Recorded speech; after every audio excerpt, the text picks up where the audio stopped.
So, like when you enter into corporate, I'm definitely sure that there will be pressure and there will be like a lot of stress.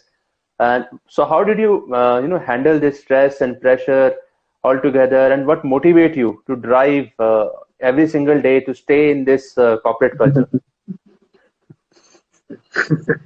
That's a very interesting question. So ji, I think it all always goes back to my formative years. जब जी, बढ़ रहा था तो कैसे obviously parents वगैरह का influence होता है because both my ji, parents were working. तो and Calcutta is a very big place. तो 90s में दोनों लोग काम करते थे तो we were always taught to think very independently कि तुम हमेशा right, इंडिपेंडेंटली सोचो तुमको क्या करना है एक नंबर वन वो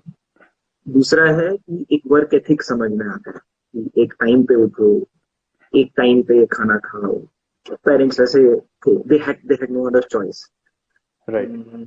तो दीज ये दो तीन जो बेसिक चीजें हैं वो है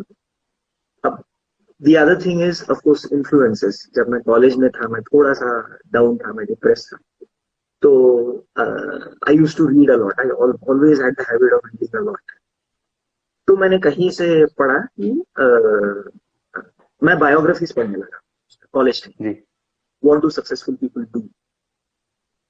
तो मैंने देखा कि माइक्रो हैबिट्स बहुत जरूरी होता है very very simple micro habits hmm, simplest micro habit is कि जो मैं अभी काम कर रहा हूँ जैसे मैं अगर नेटफ्लिक्स में कुछ देख रहा हूँ is that relevant to what I want to do अगर वो रेलेवेंट नहीं है तो वो that's a no just as simple hmm, as अगर आप वो माइक्रो हैबिट बना लेते हैं